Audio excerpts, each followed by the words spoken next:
Ini apa nih? Apa ada yang mau ditanyakan? Ceritain Bang Hussein perjuangan yang telah dilakukan di sana.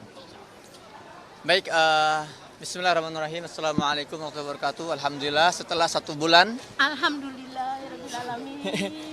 Bi, sehat Bi?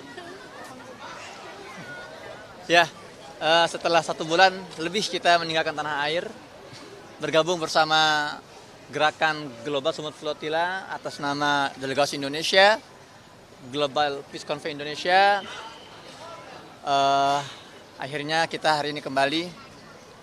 Perjuangan sangat melelahkan, banyak sekali hal-hal yang kita temukan di lapangan, berbagai cobaan, berbagai kesulitan, namun jauh dibandingkan kesulitan yang dirasakan oleh warga Gaza.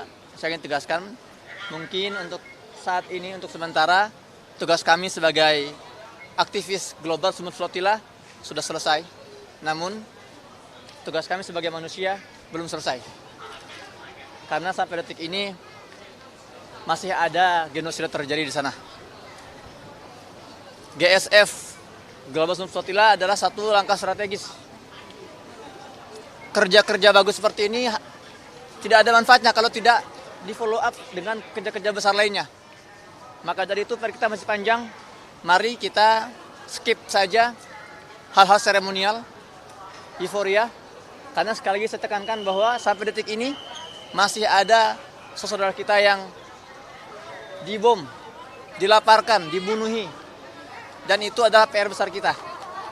Dan saya mengajak semuanya, setelah gelombang ini kita akan buat gelombang lebih besar insyaallah ta'ala. Dan ini bukan akhir dari semuanya, ini permulaan, ini awal dari kerja-kerja besar kita. Bang Hussein, selanjutnya Indonesia akan ikut dalam misi-misi Flotilla. Dan itu kapan? Kali ini Indonesia ikut menjadi peserta. Tapi insya Allah kedepannya Indonesia akan menjadi penggagas. Indonesia negara yang memiliki konsistensi dan komitmen yang tidak lagi diragukan oleh dunia terkait masalah Palestina, harus leading. Kedepannya kita akan menjadi organizer, kita akan menjadi leader di situ. Karena suka tidak suka, mau tidak mau, Indonesia sebagai negara dengan populasi muslim terbesar di dunia, ini selama ini menjadi harapan besar warga Palestina. Terlebih lagi ketika seluruh dunia mayoritas sudah mengakui Israel sebagai sebuah negara, Indonesia masih konsisten, tidak mau membuka hubungan diplomatik, dan ini menjadi bargaining besar.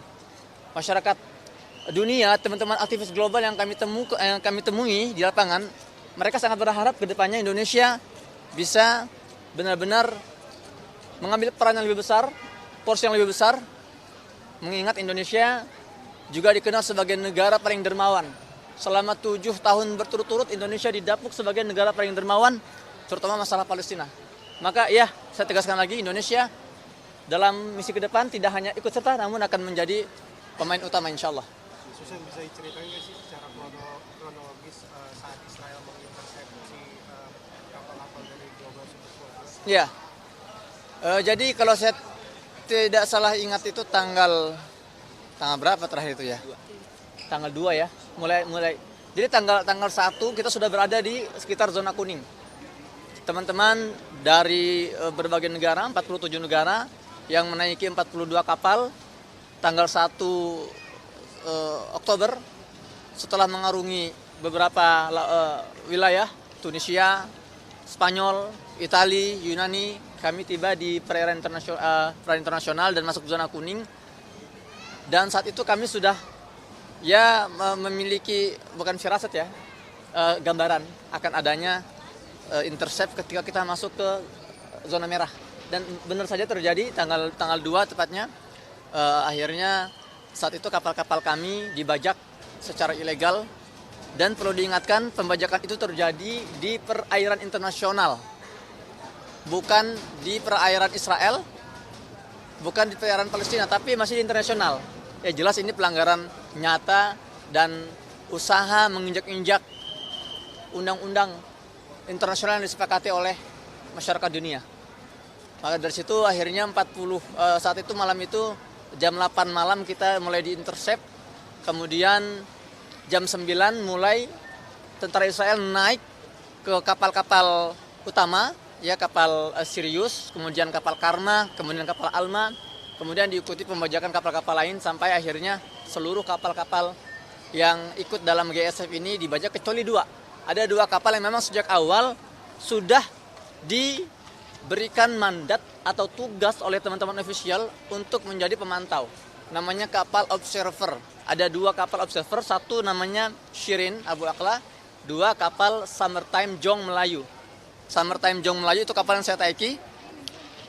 Fungsinya selain mengamati, kami juga mengumpulkan barang-barang berharga milik kapal-kapal lain, dokumen-dokumen berharga untuk kemudian kita kumpulkan.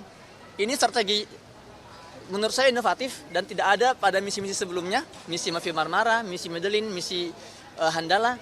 Kapal ini memang dikondisikan agar Israel tidak mendapatkan semua barang bukti itu. Akhirnya kita amankan untuk kita gunakan di kemudian hari alat untuk menuntut Israel di pengadilan internasional.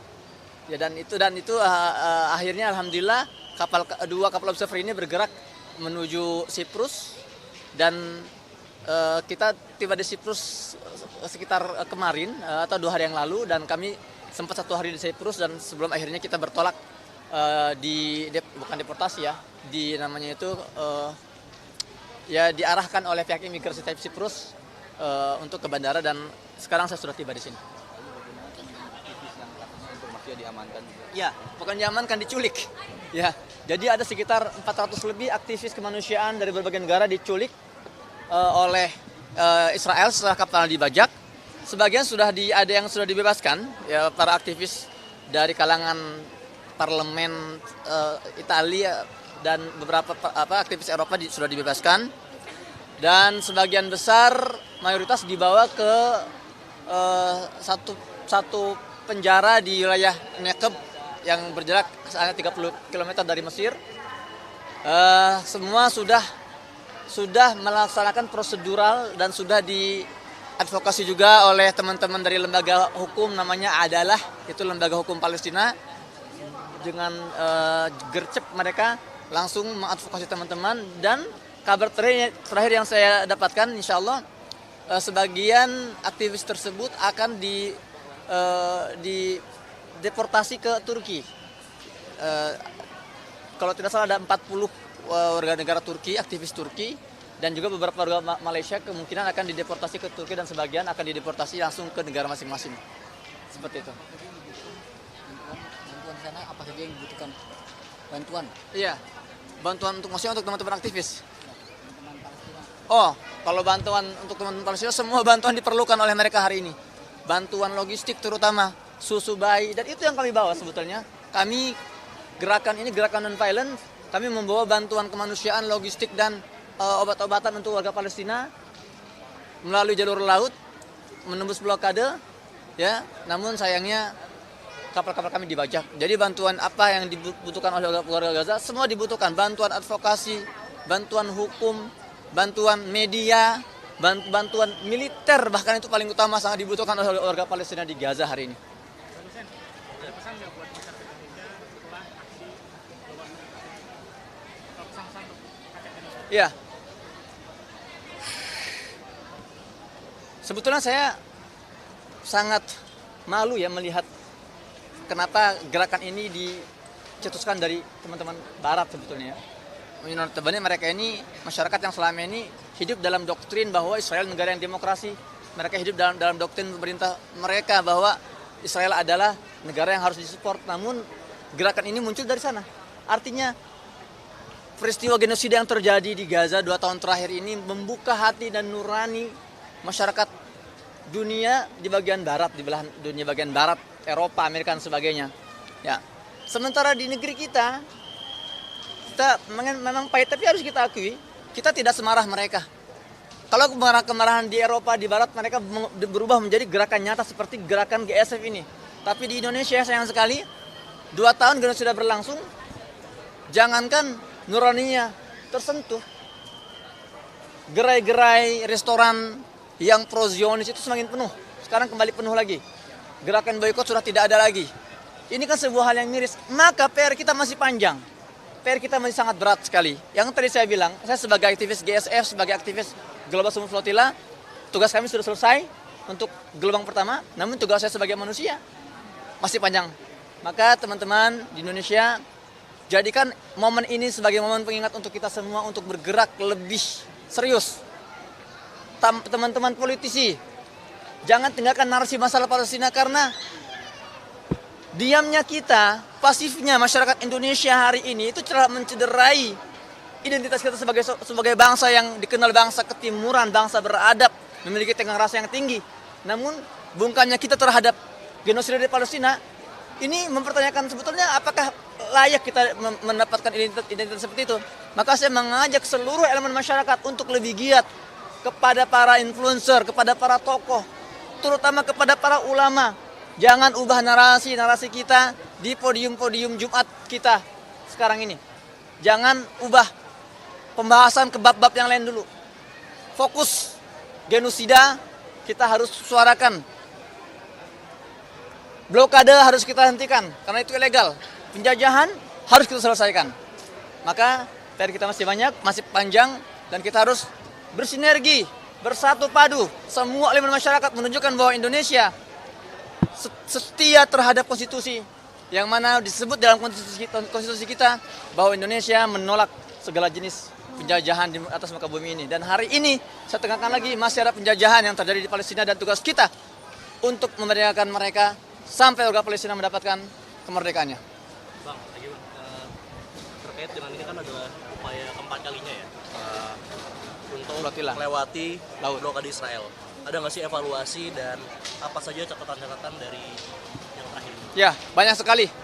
Banyak sekali.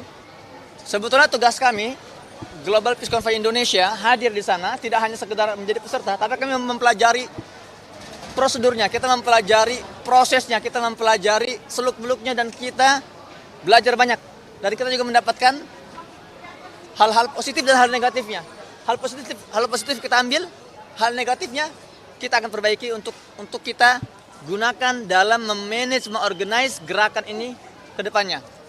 Nah, maka dari itu evaluasi banyak sekali ya terkait persiapan, kemudian komunikasi, dan kemudian juga sinergi politik antara pemerintah dan masyarakat juga harus diperkuat ya. Dan juga masalah keamanan sekuritas juga ada di situ evaluasi. Hampir semua elemen dalam gerakan kita kemarin kita evaluasi, dan insya Allah kita akan detailkan di pertemuan selanjutnya.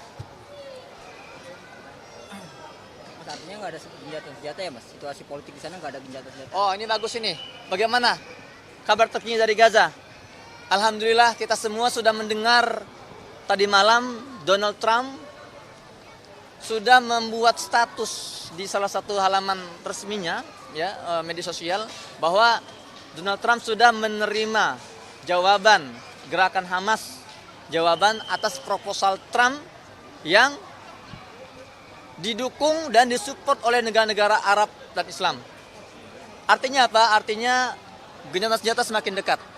Sekarang alasan kenapa genosida masih berlangsung adalah karena Israel belum mau berkomitmen terhadap proposal Donald Trump yang mereka rumuskan sendiri. Ya, dan kita melihat negara-negara lain seperti Yordan, Mesir, negara-negara Eropa juga sudah membuat statement, mereka sangat mengapresiasi keputusan Hamas untuk menerima proposal Donald Trump, yang mana itu menunjukkan itikat serius dari gerakan perlawanan di Gaza untuk hidup dalam kondisi damai, untuk berdamai dengan penjajahan ini dan untuk menghentikan genosida. Itu penting sekali. Maka dari itu kita juga berharap statement dari pemerintah Indonesia diperkuat untuk menekan negara-negara barat, untuk juga menekan Israel agar segera menghentikan genosidanya dan segera berkomitmen terhadap proposal yang sudah fix, yang sudah final, mereka putuskan bersama-sama Amerika.